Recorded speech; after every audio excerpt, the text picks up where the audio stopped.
Welcome to the Crash the Pond podcast. It is a Monday, October 3rd edition of the show.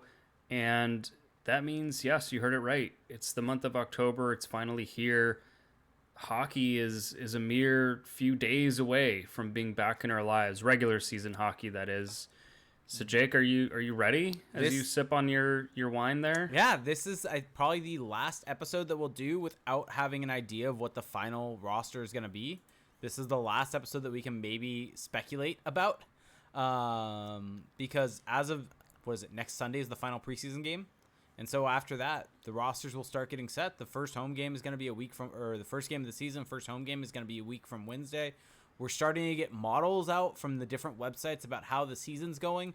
It feels like the season's drawing near, and it's one of the most exciting times. And the first couple weeks of hockey, I think, is just pure bliss. It's the best. It's pure bliss. It's the best because there's just so many mistakes. Games are going to be high scoring. The coaches haven't gotten their claws into their team yet. And especially with ESPN Plus and how it works and how easy it is now and accessible it is to watch every game, I'm just going to have a game on every night, just like in the background. It's going to be fantastic. It's the novelty of it, I think, early on. It's just like, yes, this is back in our lives. I will say, though, I'm not completely happy that I've left Southern California, but I will say that being able to watch the Ducks on ESPN Plus without a VPN, kind of nice. Kind of nice to not have to jump through any hoops to watch this team. What do you mean about jumping through hoops? What hoops are there to jump through except for me getting a login for Bally Sports to be able to watch games? Yeah, it's insane. I actually do. You brought it up, and I do want to quickly touch on this. So, as you mentioned, there are multiple different sources of statistical modeling, different analysts out there that every season, and we cite them on the show all the time. You know the names that are bringing up their predictions for the season, their rankings. And as it turns out, Jake, maybe are we too high on the Ducks? Is that possible? You want me to so the one that I go to is Evolving Hockey, because I think you and I both we really support Evolving. We trust their model the most. There's a lot there that makes us, I think, go there right away. And so I look at their model. It has the Ducks projected at 82.9 points, with a standard deviation of plus or minus 8.3 standings points. So if the Ducks are at the higher end of that, that puts them at 90 points, 91 points ish. I would maybe say I would expect a little bit higher, but that's well within the range of kind of what we've been talking about. That then maybe it's a little bit lower than we are, and we're maybe a little more optimistic because we cover this team, we see this team, and maybe we are buying in a little bit more to the internal improvement of some guys on this team, like a Trevor Zegris, like Troy Terry, like Mason Mctavish, and kind of everything that goes along with that. But I don't think that projection is really out of the ordinary for this team. I think they're most likely a mid 80-point team that, if everything goes right and John Gibson returns to the form that he had in his mid-20s, this is a team that could get their way into the 90s from a point total perspective, which puts them in the mix for the wild card. Yeah, I don't think that we've been too high on them. I think we've just been more so. We've been on the positive side of that standard deviation, not really talking about the negative side of that standard deviation. I think we've just been more vocal. We've just discussed the kind of upper end, like you said, more than we have the lower end, because I think for the first time in years, there is actually like an upper end. There is a possibility that things go well in a meaningful way, whereas before, what the heck was a successful season? We don't really know. But I do still find it a little jarring. I mean, there are some models out there that have the Ducks likeliest finish. I think, didn't JFresh have the Ducks last in the Pacific? Yeah. So, I mean, I don't think that's completely impossible, right? Well, I mean, the Ducks could finish last. It's still striking to see that. Yeah, I think this puts it kind of in perspective, right? Evolving Hockey last year had the Ducks finishing at a projected of 75.7 points. And this year it's at 82.9, an improvement of 7.2 points. That's a pretty decent improvement. And I think you and I maybe would even push that to maybe a 10-point improvement in terms of their median. And so I think that's about on par with what we're expecting from this team going into. And so maybe it's jarring that some of them have them lower than others. But I think kind of from looking at the model that we trust the most, I think that it's probably about right. I think my bigger confusion is kind of everyone around the Ducks with some of these and where that ends up. And I think that part of that is due to, I think, the Pacific being wide open. I think the range of results for every team is kind of completely out there. I think the only team that the Ducks are for sure better than in the Pacific is San Jose. Really? You don't think they're for sure better than Seattle? I think it depends. I mean, Seattle had the absolute worst goaltending performance in years last year from Philip Grubauer. If they get, I think it's like league average goaltending, they're going to be up 10 points from where they were last year. And that's a huge improvement for them. And so I think that more likely than not, they're going to be better than Seattle, but I don't think it's a given. And so I don't think it's a given that they're better than really any team outside of San Jose. I think Vancouver, you can make the argument maybe Vancouver's better than them, but I think the Ducks are still probably going to be better. There's just a whole lot of variability, I think, in the division overall, and I think that's going to lead to a really exciting season. Yeah, I think that the thing that's really taken me aback the most looking at these different models and looking at, we'll just stick with Micah McCurdy's model here on hockeyviz.com. Also a very good model. Yeah, so he had Anaheim second to last in the Pacific with Seattle being last. And I don't think Seattle is going to be that good. Like, even if they get the bump from goaltending, right? Like, they were a bottom tier possession or, goal differential, expected goal differential team last year. They didn't really make any big changes to their roster. I just don't know really where this improvement outside of the net is going to come from for them. But where I was going with this is that Micah has Vancouver number 1 in the Pacific, and we've seen with some of these other models, Vancouver being higher than you and I. I have no idea. I have no idea. About. That's the thing is I have no idea where this Vancouver hype's coming from. Well, I think so. Here's where I think it's coming from. I think that you and I have just both kind of summarily discounted Vancouver throughout the offseason because they weren't good last year. They got Travis Dermott. They got Ilya Mikheyev. Well, I'm not trying to make a case that they're good. I'm just making a case for why we've probably haven't thought about them in this light as much. But they have established talent up front, right? Like you said, they got Mikheyev. They have a good goalie in Thatcher Demko, which matters a lot for standings projections. So you can kind of see why they would be a good or a decent-ish regular season team. I think number 1 is still crazy talk. But you can see the kind of skeleton of where they could go. My whole thing with them, though, and why I still would have them outside of the playoffs is because I just don't think their blue line is really any good at all. Like, sure, they got Travis Dermott and they have Quinn Hughes, but that's it. Like, it's really slim pickings outside of that. So the Vancouver optimism is still strange to me. I'm being handed Luke for a podcast appearance. Oh, damn, he got bigger. He's grown. He's grown. I have been told to hold him for a minute. So Felix, go on as my wife moves my car in a specific spot. So moves your car. Yeah. So if you hear noises, it's from Luke, but he's being a really good boy. No, and I think kind of getting back to the Ducks, I think it's going to be really interesting to see how the season plays out. And I think, well, yeah, I think a big part of this is I think if you're trying to predict goaltending, and I think goaltending plays a really big part in these predicted standings. I think that John Gibson is not as much of a sure thing, I think, going into the season as Thatcher Demko is. And I know that might sound crazy to some people, but it's true. John Gibson had an awful season last year in terms of if you look at some of the overall numbers. He was great up until the All-Star game, but after that All-Star game, it was like 11 or 12 straight negative GSAX games. Like, that sunk the team's playoff chances straight up right there. And I think if you're factoring that in and factoring in the prior years, and if that's the John Gibson that's going to be here, it's going to be hard for the Ducks to make a push for the playoffs. If they can instead get a positive John Gibson, get a guy who's above replacement level for them for the year, and not have these long stretches, I think that puts them in that upper range and puts them in the playoff race. And so I think that's an important thing here. Yeah, I think that the thing with the Ducks, though, is they do have a lot of variance as well because it's not just John Gibson. John Gibson is one big piece of that, maybe the most influential, but also, I mean, we're anticipating, like, for you to be an optimist about the Ducks, you do need a few assumptions to become true. The biggest one to me is the young players taking a step forward, right? If Trevor Zegris, Jamie Drysdale, Maxime Comtois.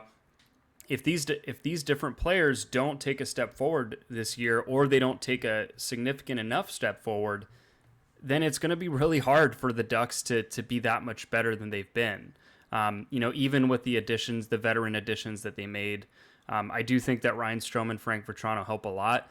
But, you're also depending on, for example, an Adam Henrique, who was really good last year, but is 32, and you can't count on a player at that age you can't count on their performance season over season. But I think Adam Henrique, if you're gonna count on a guy to be able to put up numbers as they age, he's been a guy that's surprisingly been able to do that and really he's done it, but you legitimately just cannot count on it. Yeah, it's not a given. That's fair. Like aging curves. There's a reason we rail against aging curves. No, 100%. Yeah, I think I was looking at this earlier because someone had mentioned that they didn't think the Ducks' top 6 was great. And I think if you look at it, it's a pretty damn solid to above average top 6 in the NHL. And so this is now just getting into the roster. But it seems as if the Ducks are probably going to be rolling out Vitrano, Zegras, Henrique, and then they're also going to have Comtois with Strome and who am I spacing on that right Terry. side? Terry, there you go. Why would I ever space on Terry? Awful. Is that an above average top 6? If we're purely looking at point production last year, that is 4 guys that were on pace for over 60 points last year. Yeah, I guess. I just don't think. I don't know. I don't think it's a great, like, league wide. I don't think it's a great top 6. I think it's above average. I think it's top 15. Like I just think you need, like, Max Comtois in there. Max Comtois was bad last year. Mm-hmm. Like he's part of it. And Trevor Zegris, again, you need him to become the player you think he can be this year. So I'm not trying to rail against the Ducks' chances here. I'm just trying to present the case for why maybe there is some skepticism towards them. I think that the Ducks, I personally believe there's a lot of optimism baked into that, but there is some. It's not a complete hopeless optimism. There's realism. No, I don't think it's unreasonable to think that Trevor Zegras is gonna take a big step forward. I don't think it's unreasonable to think Troy Terry can be good again. I think Ryan Strome is right, kind of in his late prime, so I think he can sustain the production he had last year. Frank Vitrano, that's kind of an interesting one to me because is he I don't know if I would consider him like a true top 6 player. He's more of like a complementary piece. Let me ask you this. What if we're just purely looking at goal totals? What do you need and ignoring points?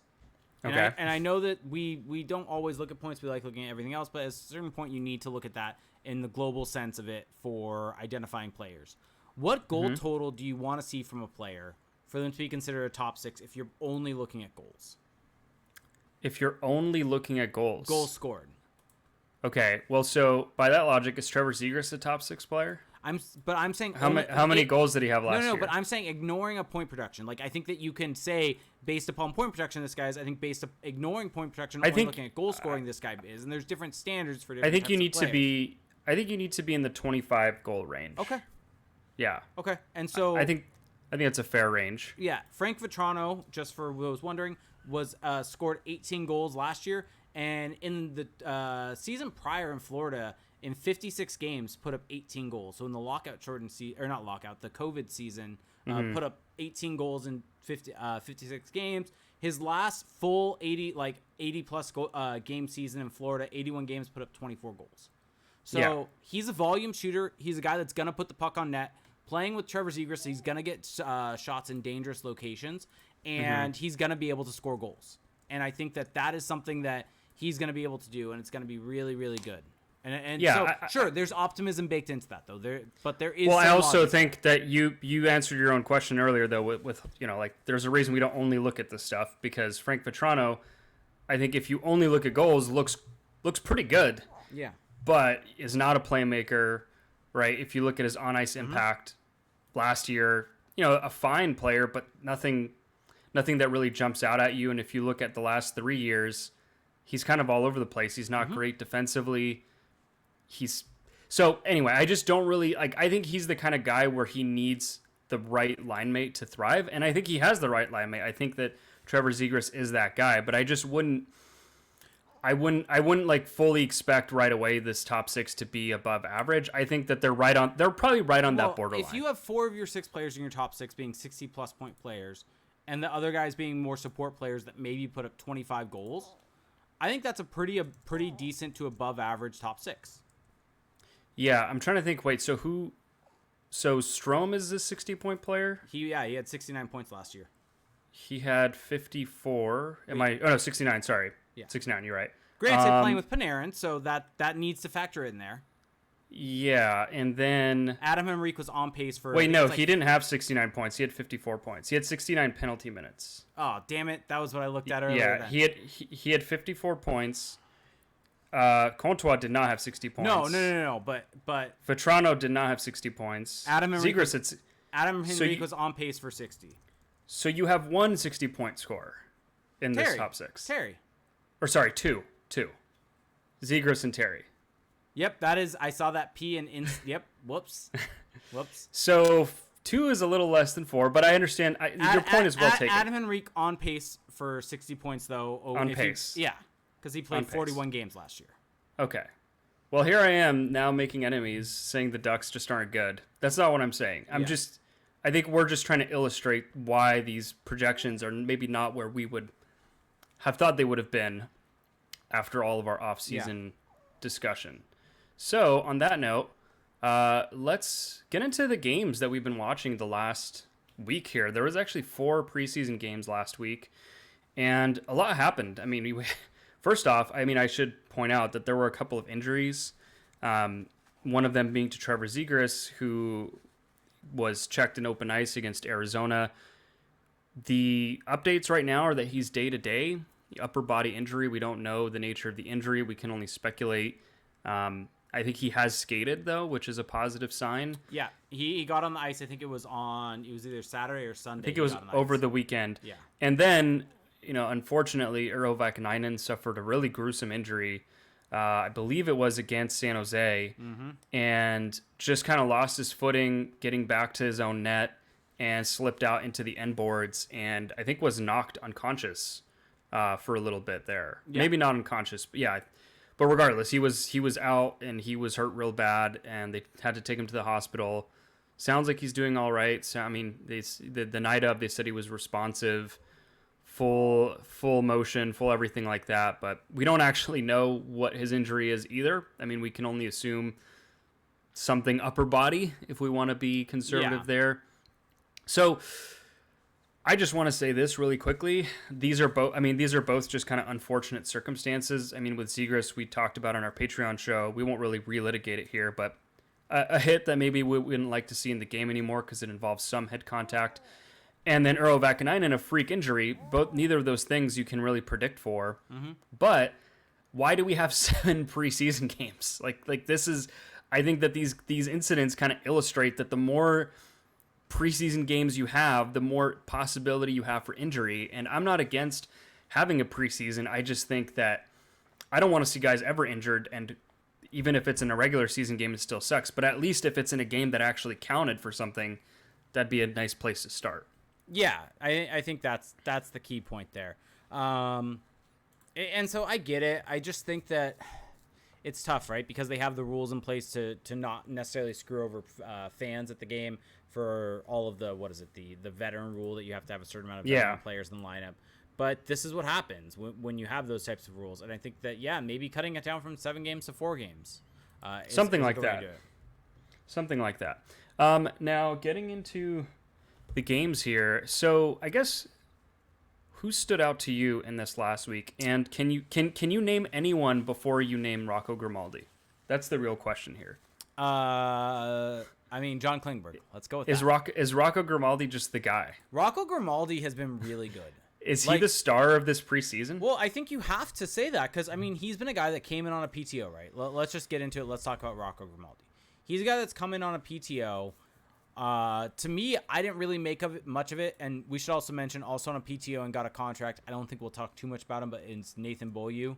I think you and I both agree he did not play well in the couple games that he played. He's gotten absolutely... Yeah, but he's scored, though. He's gotten absolutely hammered from a 5-on-5 perspective, and we'll get into that contract in a bit. I think you and I have some... I don't know. I have some logic behind it, but it's not the best logic. But if you look at the game so far, Rocco Grimaldi has played in, 3 of those games. One of them we don't have information on because it was against the Coyotes. Yeah, I love that. Yeah. But he has, 5 points in those games. And in the 2 games that we have numbers for, put up a 60% expected goals for percentage. And then including last night, where he did it in a game where basically the Ducks were not icing that many NHLers, and the Kings were icing a very heavy NHL lineup, They were. including Anze Kopitar, and he was on a line with Max Comtois and Adam Henrique, and they dominated that game. They were the Ducks' best line. They had the most chances. They were creating chances, and Rocco Grimaldi scored. And so I think if you're asking of a guy to come in on PTO, right, I'm not quite sure what more Grimaldi has to do, right? If you're looking at it from that perspective. In all 3 games he's played, he's been, or the 2 games we have numbers for, and I think from the perspective of understanding what happened in that game against Arizona in Arizona, the Ducks were doing well, and he dominated in terms of getting chances. And so this is a guy that's come in, put up chances, been on the ice for a lot of expected goals for, not that many against, has helped this team, and also has been able to produce both from goal scoring and setting up other players. And so I just don't know what more you can ask of a player to earn a contract, right? Well, here's the thing, and this is the point that I've been leading the charge on, outspoken for sure, is that, Rocco Grimaldi, he's not a player that I think it's important for the Ducks to have him on the team. I think that ideally you would be giving a 4th line, 3rd line spot to a young player, but the Ducks aren't going to do that. Braden Tracy, Jacob Perreault, these guys have been sent down. There aren't really any young forward type candidates left in the bottom 6. And we've talked about it ad nauseum the last couple of weeks, is that the Ducks bottom 6 is a big weakness for them. And I think right now that's one of the reasons that I am a little lower on them, lower on their ceiling. Like if they could shore that up, I would be higher on it. And so Grimaldi, even though he's not this kind of exciting player, he was in the AHL last year. He's an upgrade over a Max Jones. He's an upgrade over Derek Grant. He's an upgrade. Jacob Silverberg. Jacob Silverberg, who honestly has looked pretty bad this preseason. Just looks. I mean, it's just preseason, so who knows how hard he's trying. But I just think Silverberg is looking a little like on his last legs here, and he's got 2 years left in his contract. So all those things considered, why not? Why not just give Grimaldi a shot? And hey, you've at least tried to plug up a weakness as best you can. Yeah, and I think that Ducks roster, just at least from the bottom 6 perspective, looks a whole lot better with a Rocco Grimaldi there. They have a guy that I think can at least put the puck in the net somewhat, can provide positive from a positive play from the offensive perspective in a way that they necessarily haven't. And I mean, knowing what we know about Jacob Silverberg and essentially how his game is trending, I think having Mason McTavish with a Rocco Grimaldi looks so much more appetizing than having him with the Jacob Silverberg, which is where it seems like this is trending. Well, we saw what that looked like against LA, and McTavish just barely touched the puck because he's on a line where he was with Lundestrom and Silverberg, and it just didn't look pretty. Yep. And the reason for that is because those guys aren't really playmakers, and it is kind of interesting. Going back to Grimaldi's last year in the NHL, which was the COVID season, we actually do have some tracking data for that year from Corey Schneider's tracking project, and he actually looks good from that perspective. Really, really good at recovering dumped in pucks. So it's basically a really good forechecker, and also a good playmaker, good at setting up chances from the center lane. So I mean, that is a lot more evidence. That is more evidence than we have on all the other names we put together combined about what they can do. Yep. So I think that's why, again, that's the case for Grimaldi being on the team, especially when, again, those spots are not going to go to young players. That's just not happening. So you might as well just maximize them. Yep. And I guess just really quickly on that note, just with the roster, I think they're going to give him a contract, because you look at the roster, you look at the moves they made today. They sent down Chase DeLeo, Austin Strand, Danny O'Regan, Josh Lupina, Bo Gru was sent down. Chase DeLeo was placed on waivers. Justin Kirkland on waivers. Ole Uolevi on waivers. And then O'Regan and Strand also cleared waivers before being sent down. And so you look at the forward group, it's at 14 forwards, with the final 3 guys on the team being Glenn Godden, Pavel Regenda, and Rocco Grimaldi. And so is Glenn Godden on this team? I mean, I think they're going to go with 13 forwards. So I think Godin is the final cut for the team unless they don't sign Grimaldi. And that might be why they're keeping up Glenn Godin is he's the 13th forward if Grimaldi... He was in the shootout last night. He was like first up. Yeah. So... And so I think that he's made the team. I think they're going to try to... They're trying to sign him. And I think that... I mean, it's a feel-good story, right? A local kid making the team, going to be on the opening night roster after being in the AHL last year. It's a good story for this franchise. Getting back to your other question, though, right, about standouts and trying to talk about guys that were standouts that were not Rocco Grimaldi, let's touch on a couple. Olen Zellweger. Yeah, dearly departed. Sent down. It sounds like as if the Ducks made a conscious decision of he was not going to make the team, and they made that decision prior to training camp. And so they put him in basically the back-to-back games at the start of the week, and then sent him down afterwards to get straight to Everett because their season had begun so he could start playing there. And they didn't want to necessarily keep him up with false hope or anything like that. This was a decision. They made it quick. Whether it was harsh or not is up to you to determine. But in the 2 games that he played, he looked fantastic. He looked great. He was dominant. The goal that he set up from Ryan Strome, really heads-up play to see the guy coming from the back post and shoot wide directly onto the stick, and was able to really generate a lot of offense. And in that game against Arizona that really got chippy, things like that, the Ducks were down to 3 defensemen at one point in time, and Olen Zellweger really looked good during that period. It was him, Cam Fowler, and Jamie Drysdale on the bench, basically. Those were your 3 defensemen. It was beer league style. Yeah, no, he looked good. And again, like now that we have more information, I do think that the Ducks, I think players really like that when they're not getting jerked around, wondering what's going on or false hope, things of that nature. So all's well that ends well. And I mean, I don't want to get off Zellweger too fast, but Noah Warren is still on this team. Has not been cut, and I find that fascinating. I think that is a situation. I guess I don't think he's making the team. By the way, Priya Pismic is saying Zellweger was suspended. I did not see that, so I'll look into that as you're talking next, Felix. But I don't think it's a false hope situation either, because I think he probably knows he's not making the team. Well, has the QMJHL season started? Yes, it has. It has. Okay, but I think it's a situation of they probably want to get. There may be something they want him to work on from the training perspective. And they maybe want to have him have a little bit more time with the Ducks training group. I mean, there's no harm in keeping him around. Nope, not at all. So, like, I don't think he should be on the team because he's so young and he's just not there yet. He's not fully polished. I mean, he's definitely, and I think Dallas Eakins spoke to this. You know, he's definitely shown some really nice things and he's shown what he can be, but I don't think there's any way in hell he's making the team. No. Like there's too many guys in front of him, and the way that they feel about young players, like they're going to give him time, and I think that's more than appropriate here. Yeah, I guess Olen Zellweger was suspended for 2 games, but it was an incident that occurred in Friday's game. Have not seen anything actually for how it happened though. Okay. And then, I mean, I guess you touched on it. We can quickly cover it, but Nathan Beaulieu signed to a 1-year deal, $850K. He scored against, what was it, Arizona? No, San Jose. No, it was San Jose. San Jose. It was the game Vaakanainen got hurt. Yeah, and the day after he was signed to a contract. Mm-hmm. And maybe those 2 things are related, the injury. I don't think they are, because the Ducks, I mean, they just didn't need Beaulieu in their rotation to meet the number. So I think it was. Okay. So here, let me lay out the logic for you. Because I think, worst case scenario, this is a bad signing if he plays games. He is not good. He has not been good in the preseason. The Ducks don't need a necessarily physical guy like him that's just going to get torched. I mean, you don't want... He's not even physical, though. Like, no, that's the funny thing. Like, he's not... Like, I know people tried to say, oh, it adds a fighter. He fought 3 times last year. He's not a fighter. He's not physical. I mean, he was drafted as a kind of mobile, puck-moving defenseman and just never panned out. And, I mean, he's basically kind of been riding that reputation throughout his career. And so, kind of, here's... Worst case, if he plays games, this is a bad signing because he is not a good player.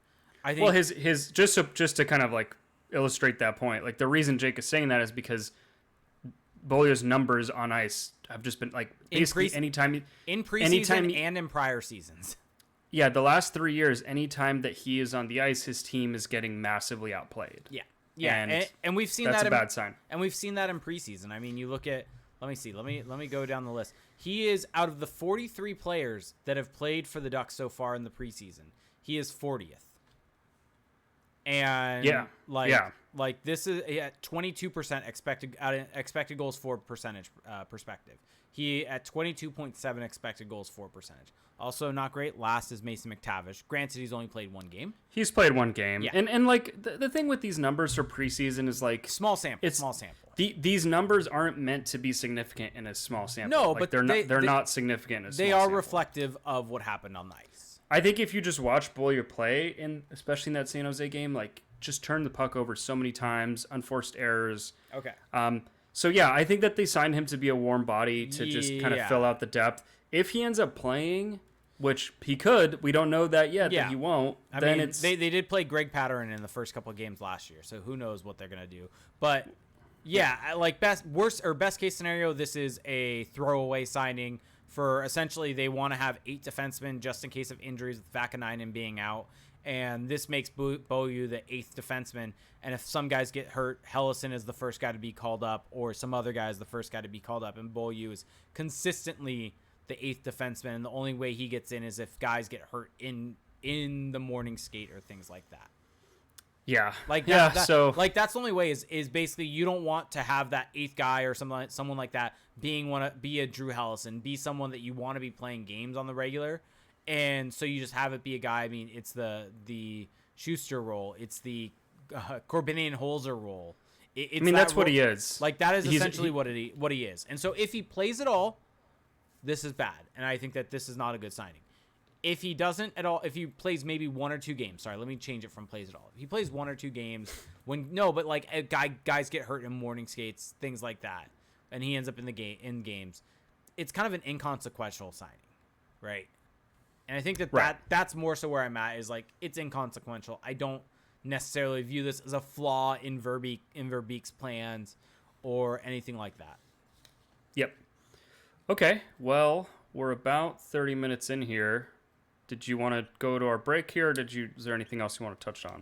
No, let's get to our break. So this episode is brought to you by Green Chef. Green Chef is a CCOF certified meal kit company, and they make eating well easy.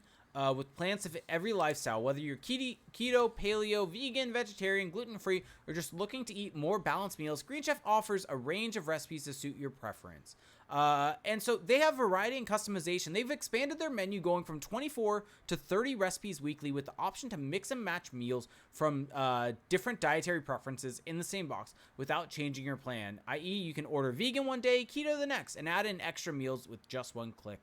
And there's so much more customization than before. They have 3 new flavorful protein options. I know, Felix, you're very much into organic meats, the highest quality meats. You can now swap out your chicken, beef, or salmon for USDA certified organic ground beef, USDA certified organic chicken, or wild-caught sockeye salmon. And they have options for every lifestyle, whether you're want to eat well, whether you're someone that's keto, whether you're vegan, vegetarian, you just want fast and fit, Mediterranean, or gluten-free. They've got something for you, and they have the only keto meal kit, which makes sticking to a carb-conscious lifestyle easy. And it's also the only meal kit that is sustainable. It's made is both carbon and plastic offset. They offset 100% of their carbon footprint as well as 100% of the plastic in every box. And 100% of their seafood meets the Monterey Bay Aquarium Seafood Watch rankings of certified best choice or good alternative. And so if you want to go ahead and check out Green Chef, go to greenchef.com/CTP135 and use code CTP135 to get $135 off across 5 boxes, and your first box ships free. So you can once again go to greenchef.com/CTP135 and use the code CTP135 to get $135 off across 5 boxes, and your first box ships free. So Green Chef is the #1 meal kit for eating well.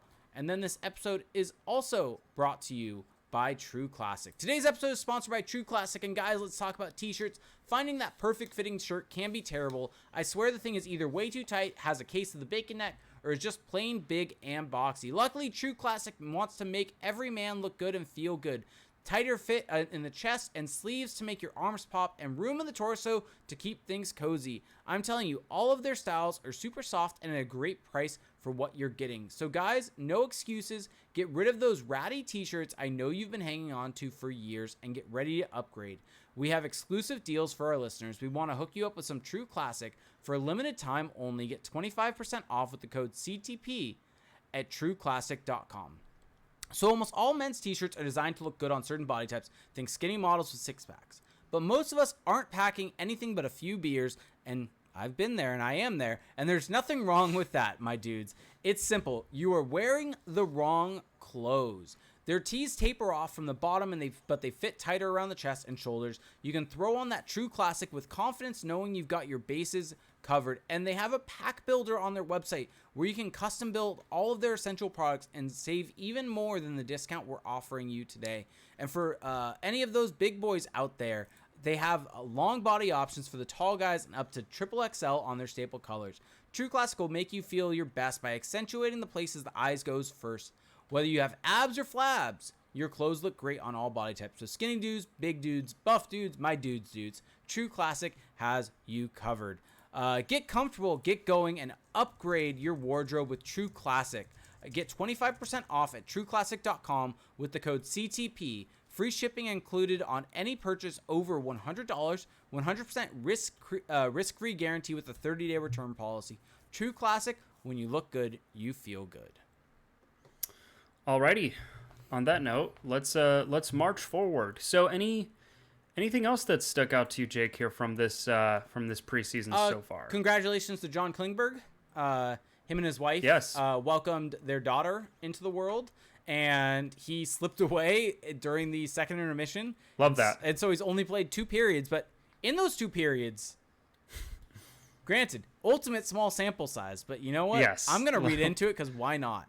0.72 expected goals for, 0.21 expected goals against.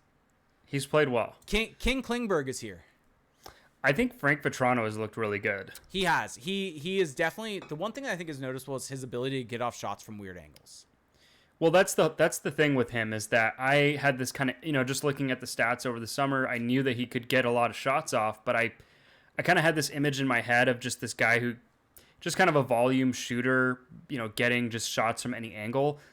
But he's actually really good at creating good shooting angles. Mm-hmm. Like he's not just flinging it from the boards or something. Like he's able to work his way into more of that face-off circle area. And when he gets it off, like he's got that shot has some zip on it.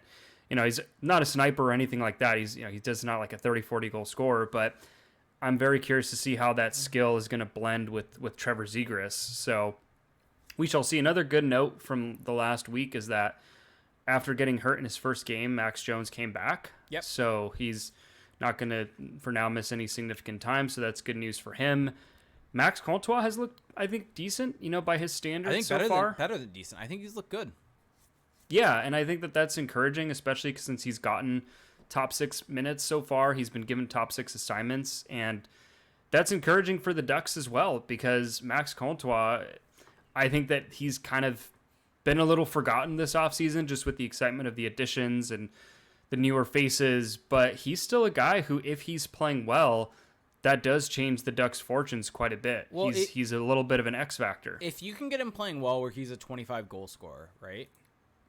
Yeah, that totally. You put a 25 goal scorer on that line, you put a 25 goal scorer in Vitrano on the first line, that's a difference maker for this team. Like those two guys, like both of those lines can be lethal in different ways. And I think that Max Comtois showing that a little bit. I mean, he had the goal, I forget which game, but in front of the net, I think it was on the power play, gets it on his stick. Backhand, cross cage, top corner. Like that is a goal scorer's goal. That is a very highly skilled goal.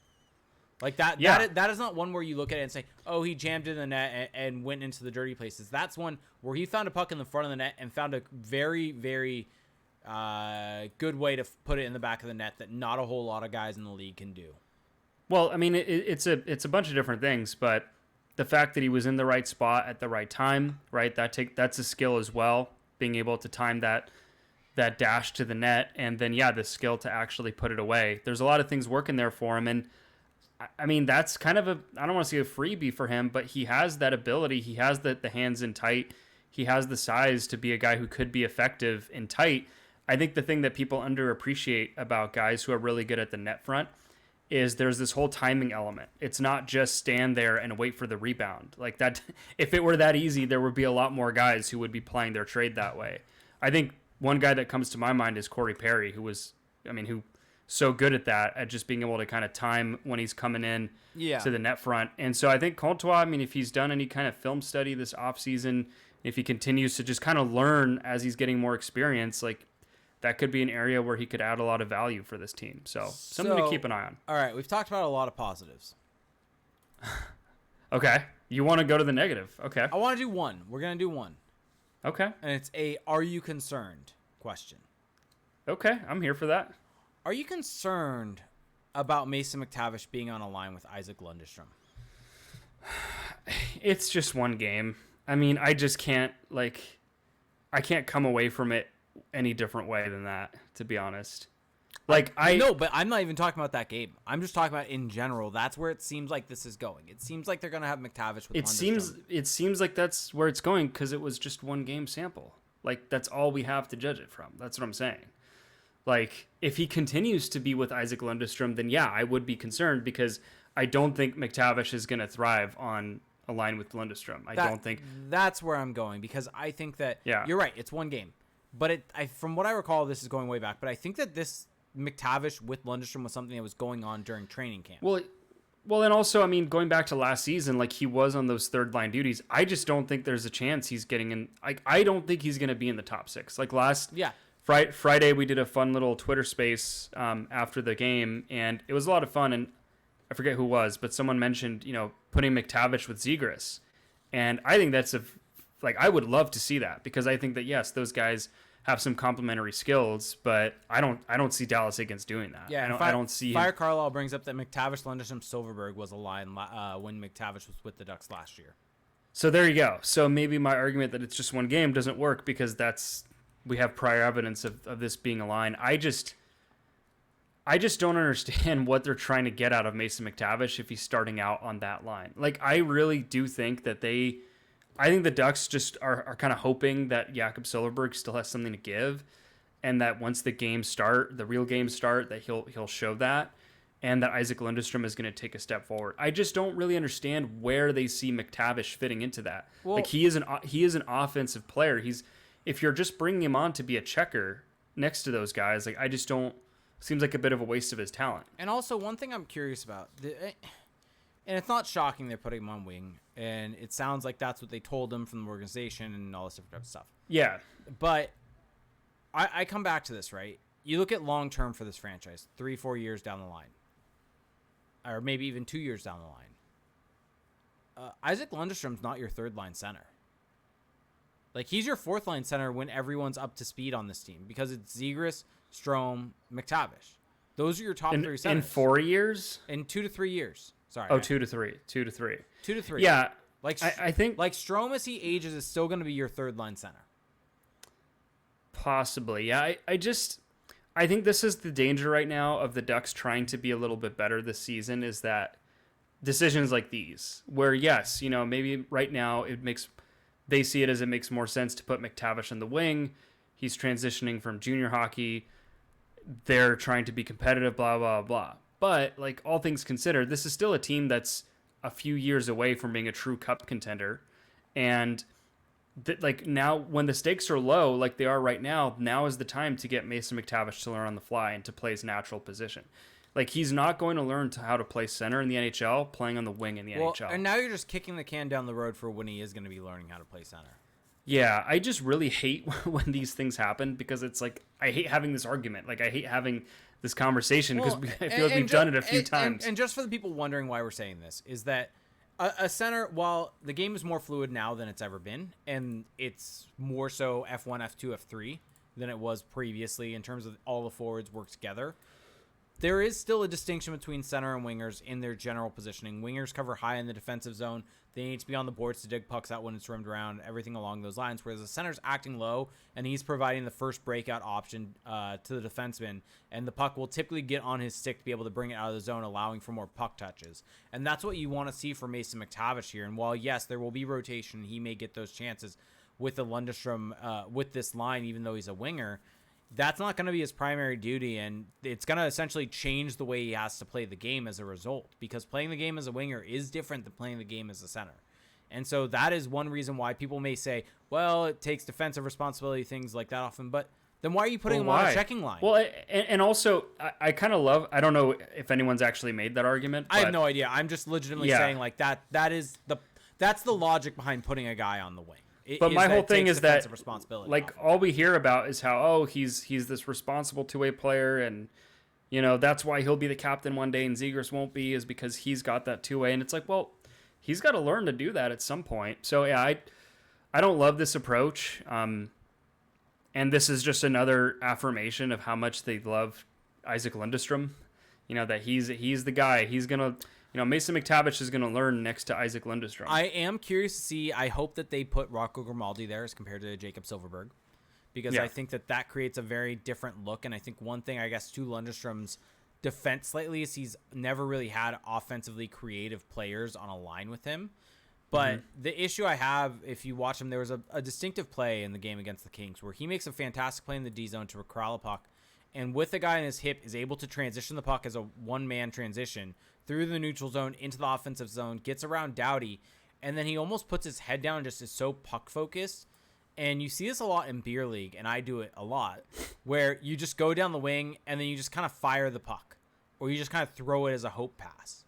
And that's not necessarily going to be a good play. You want to see him picking his head up and finding guys, because a lot of times guys away from the puck know the open space on the ice. They know the soft space and can dart into those spaces, and they need to get the puck on their sticks in those open spaces, because by going wide like that, he's just taking the puck to less dangerous areas and is just having a nothing play that turns the puck over.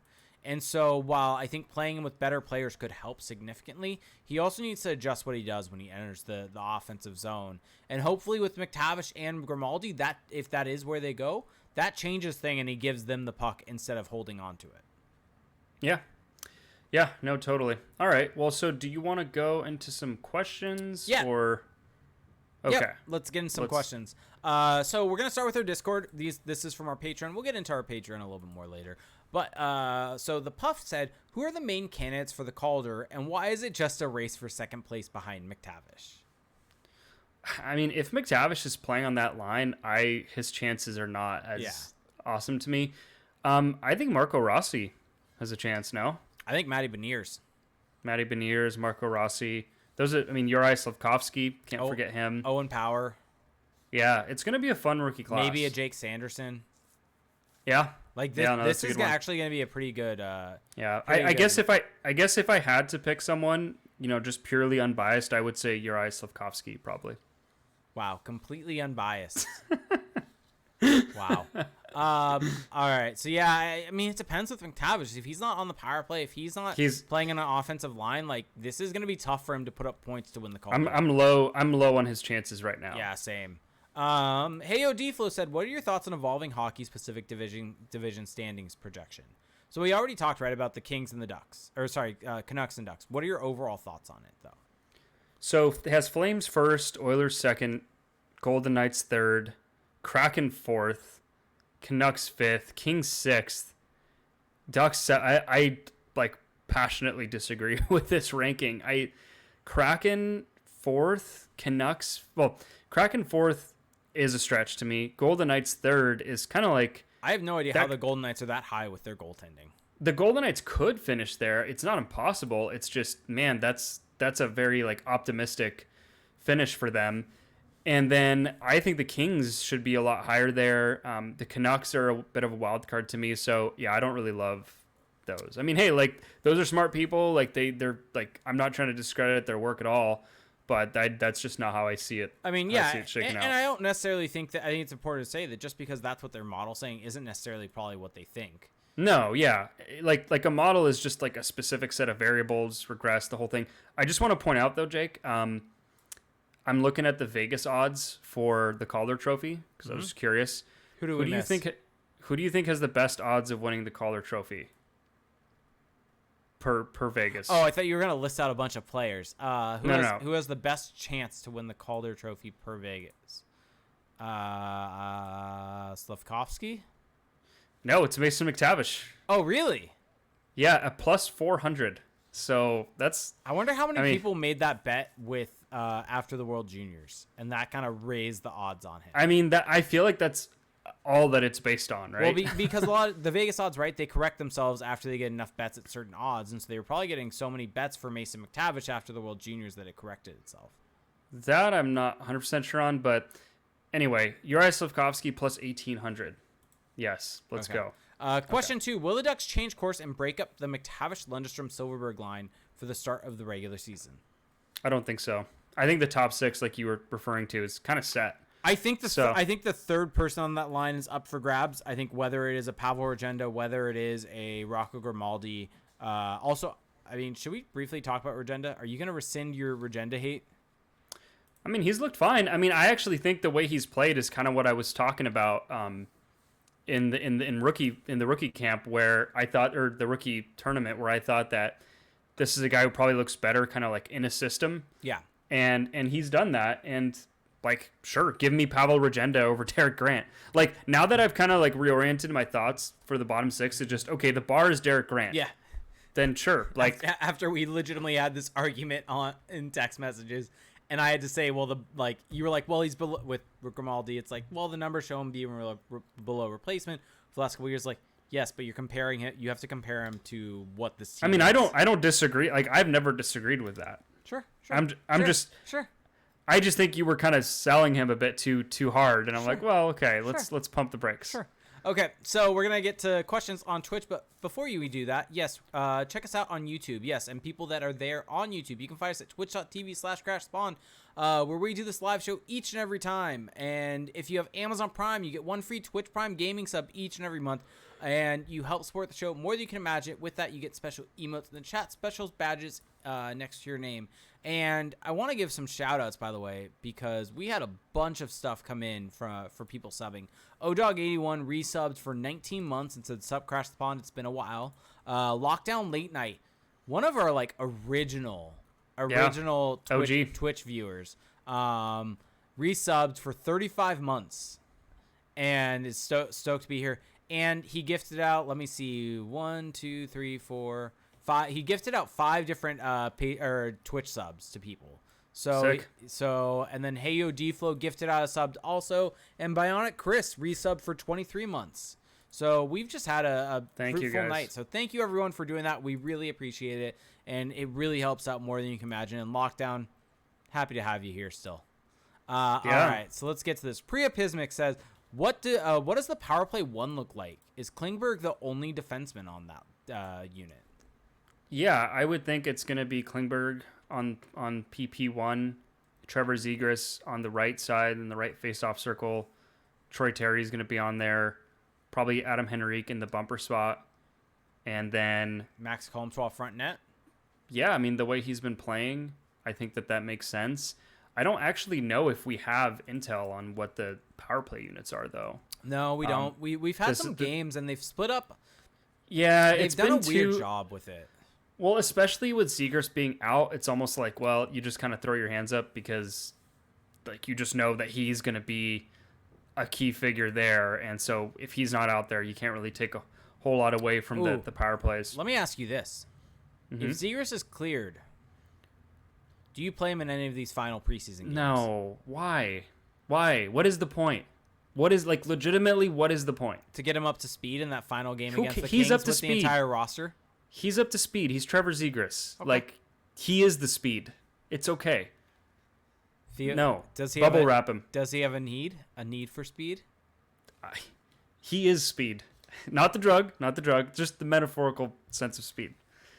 Okay. Legitimately, what is the point? Did my reference just go over your head? Yeah, well, it's a movie, right? Need for Speed? Yeah, no, it's from Top Gun. Whatever, don't care. Moving on. Okay. Collecting with Spenny said, will McTavish stay in the NHL this year? Yes. Okay. He also asks, what's your ideal Ducks defensive lineup? So let's go defenseman. I want to see Klingberg Fowler. Okay. I think Kulikov Drysdale. Yeah. I mean, I don't love those options. And then, you know what? Give me Mahura Shattenkirk third pairing. Give me Mahura Benoit third pairing. No, I think Shattenkirk's still better than Benoit. The Mahura Benoit pairing last year was actually solid. That's true. I mean, I think Benoit's like he's not bad or anything. Like it's just and they played together in the game against LA, and the numbers weren't bad against a strong LA team. That one game preseason. Okay, but we also have data from last year. But okay. I mean, Shattenkirk was brutal last year, but he was great on the power play. Where I get Mahura hasn't really shaped up to be this great guy, but there's a lot of he's not bad though. There's a lot of hate going the wrong way on this. Here's the weird thing with Mahura is that his on ice numbers were terrible last year, but the micro stats, the tracking data, he does stuff. He does interesting things. He can move the puck. He gets shots off. I don't know. I wouldn't be writing him off just yet. I feel like it feels like there's a lot of that of people wanting him off the team at this point, or thinking that he hasn't I don't really understand. He hasn't gotten an extended stretch on the team with actual good pairings. I feel like he's always just kind of been a fill-in guy, and then as soon as things go wrong for him or someone gets healthy, he's right back out of the lineup and back down to San Diego. Yeah, exactly. And so that's why, I mean, our good friend Mike Odiflo saying pull up his 3-year chart. And it's he hasn't played enough, I feel, over those 3 years. It's not good, but I feel again, there's a lot of context there, and I'd be just willing to give him a bigger chance. I want to see a 10-game stretch of him just getting regular minutes and just see what it looks like. A 3-year chart, he played over that time 38 games last season, 13 games the season before, 11 games the season before. That's not even a full season of games in that 3-year chart. I want to see him get a fair shake, and I mean, if it was Benoit Mahura, I wouldn't hate that. I just like Shattenkirk for the power play too. Yeah, this is someone that hasn't even had 100 NHL games under his belt. I also want to see Shattenkirk on a third pairing. Again, last year he was on a second pairing, right? And I don't think that's where he should be playing anymore. I think that third pairing is a better spot for him. So we'll see. But that would be the ideal-ish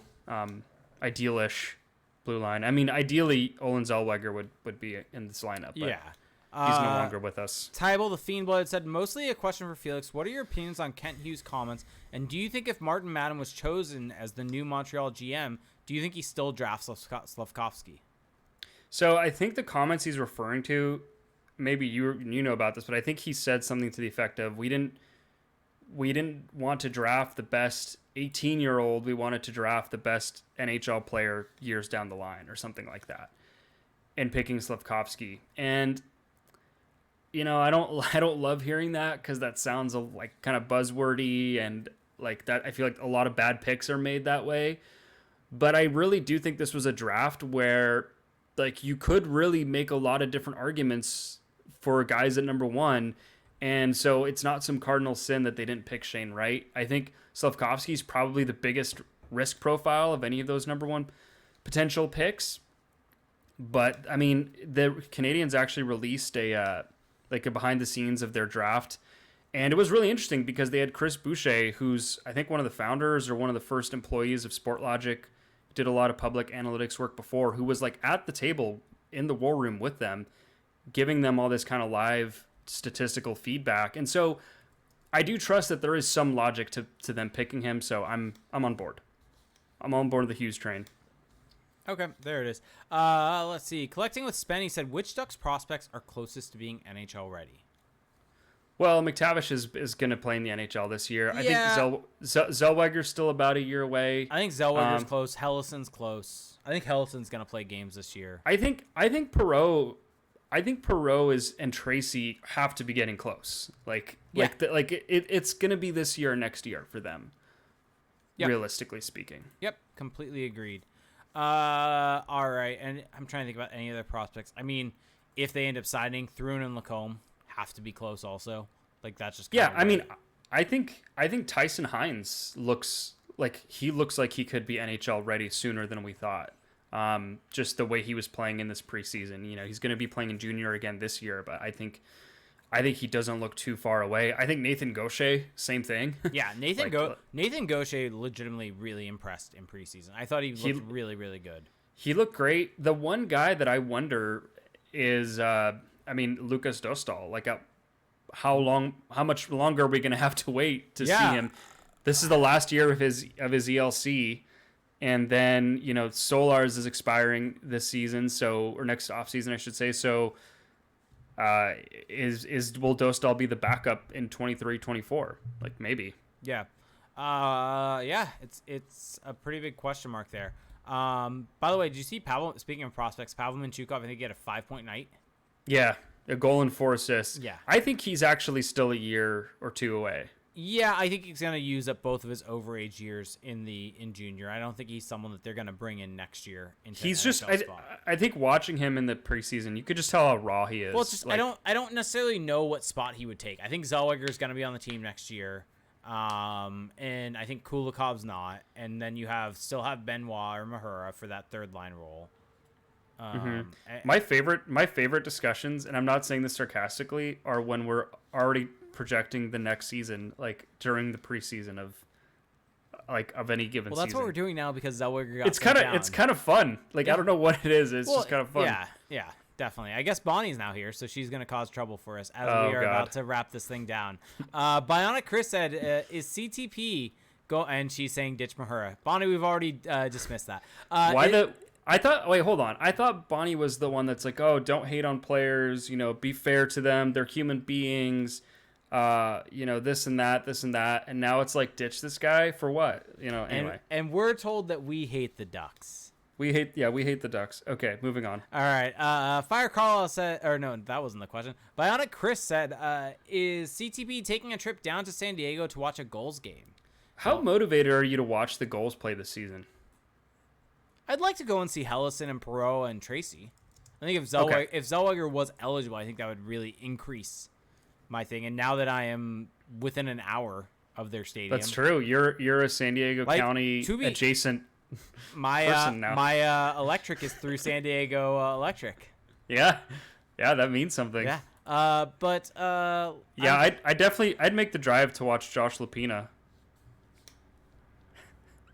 No. I mean, here's my thing. It's probably going to be a little bit more of a kid-friendly environment, and so maybe that's where I take Luke to some games as a kid. So who knows? We'll see about that. But Luca Profaca?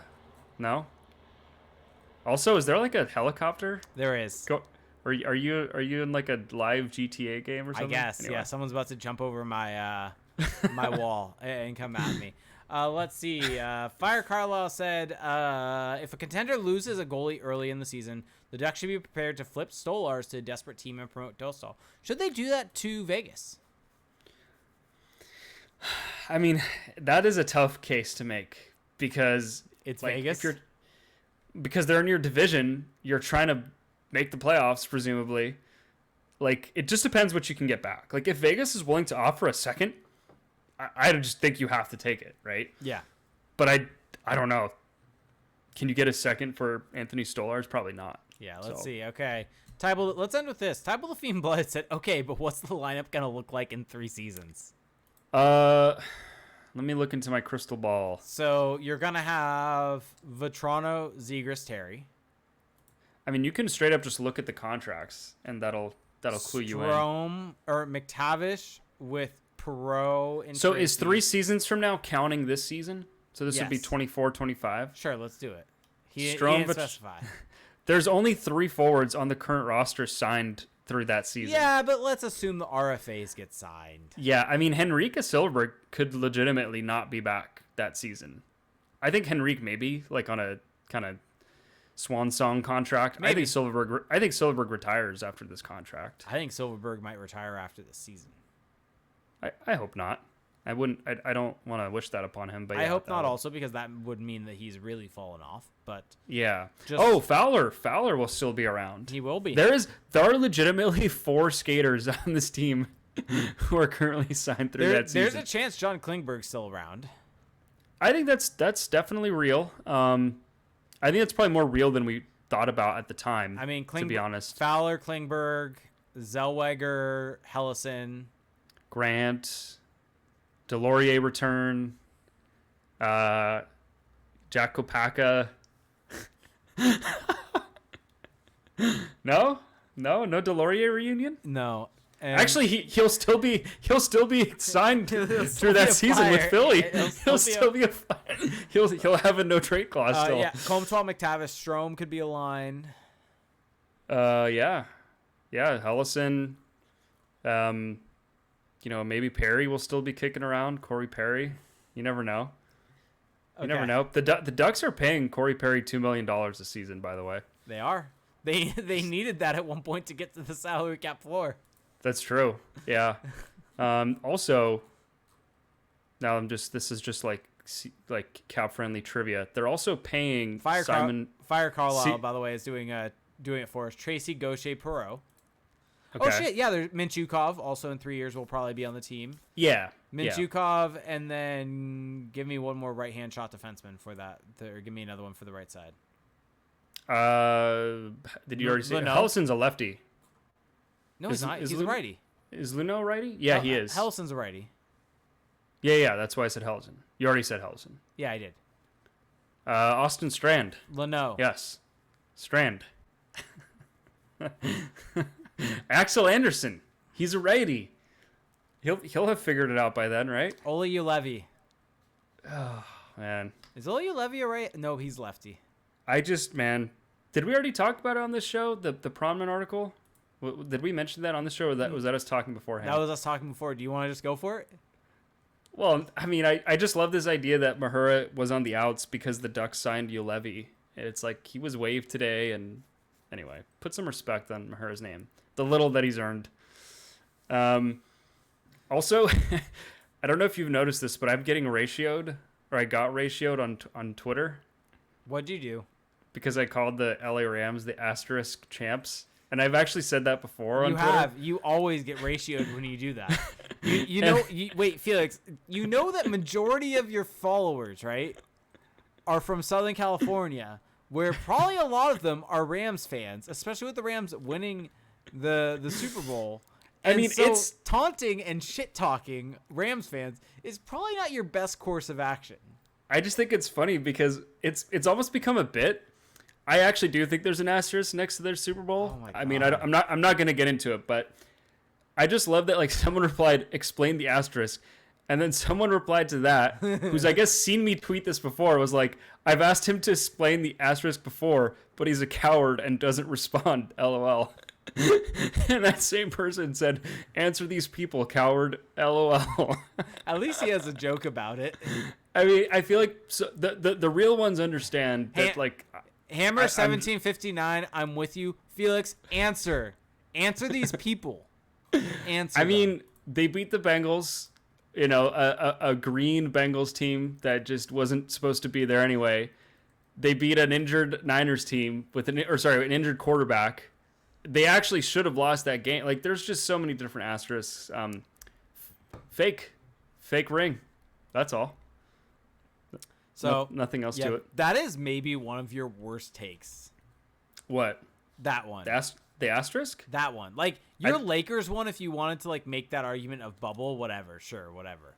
But this is legitimately probably one of your worst takes. Well, okay, man, I could go on about this. They don't pick who they play. It's a garbage take. It's a garbage take. And I'm not even a Rams fan.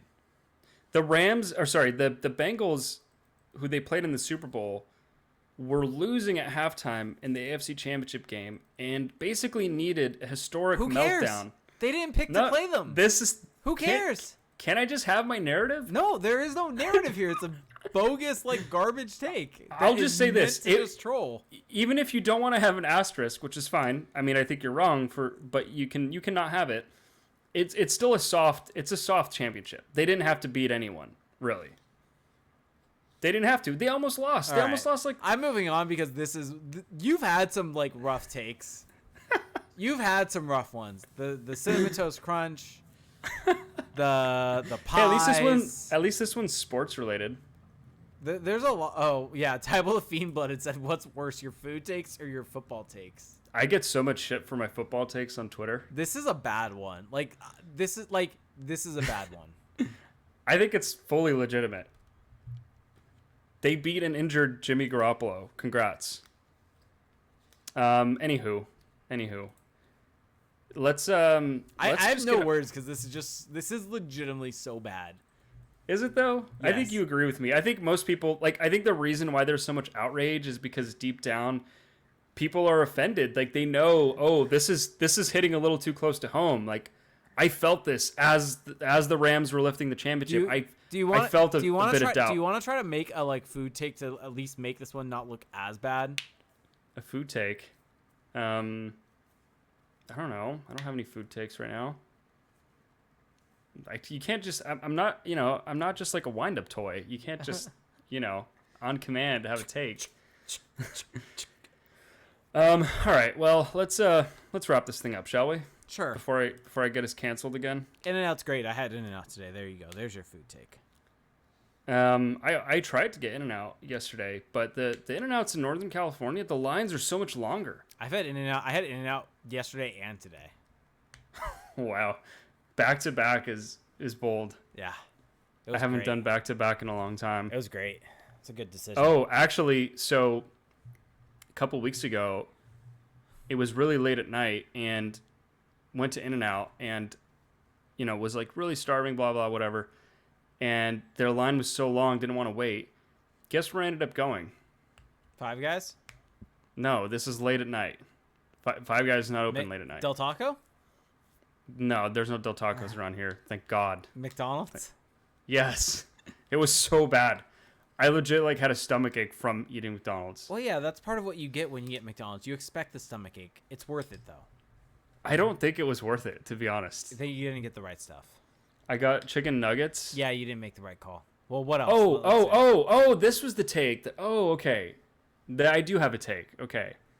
I legitimately believe in my heart of hearts that In-N-Out fries are better than McDonald's fries. I'll allow it. I don't know if I agree with it. Yeah? Okay. I think In-N-Out fries are severely underrated. Wow. You know what? I'm glad I found a kindred spirit because this is not a popular take. I've test run it on other people and it has not gone over well. Yeah. Also, McDonald's animal fries, fantastic. Yeah. Not the best thing on the menu, as has been contended by people I know in my inner circle. Just go ahead. You can throw him under the bus. I just want to say though, he's in a different country, so you can throw him underneath the trolley there. Wow. I don't know. I came up with that. Red Robin fries are actually not bad. I haven't had Red Robin in forever. I haven't had it in years, and if I never have it again, I'll be fine. Used to go a bunch in high school. Whiskey River barbecue chicken wrap, fantastic. Chicken wrap, okay. But yeah, no, I think that In-N-Out fries are good. They're just good. Yeah. We don't need to litigate it any further. And then, McDonald's fries are the second, literally the millisecond that they're not piping hot anymore, they're awful. McDonald's fries can be bad. I think that yes, it's not normal that they're bad, but they can be. I don't think In-N-Out fries really are ever bad. No. I mean, the only time they're bad, I don't actually like them crispy. I don't like them well done. I like them nice and soggy. Okay. Let's wrap this thing up. Just leaving that one there. You can go on. What? You don't like soggy? The word soggy is weird. I feel like you just can't. It's like the word moist. As soon as you say it, people's faces just change. You read my mind on that. Yeah. I mean, that's what it conjures up in the mind. All right, let's end this thing. All right. Well, thanks for listening, everybody. I hope you enjoyed this one. I hope you enjoyed the noises from Luke, the ambient noises of a baby ASMR. Yeah. So season's right around the corner, and we are keeping this thing going strong, as you can tell. So a few ways to help us keep this thing going. Number one way is to search us up on Apple Podcasts. This is the easiest and quickest way.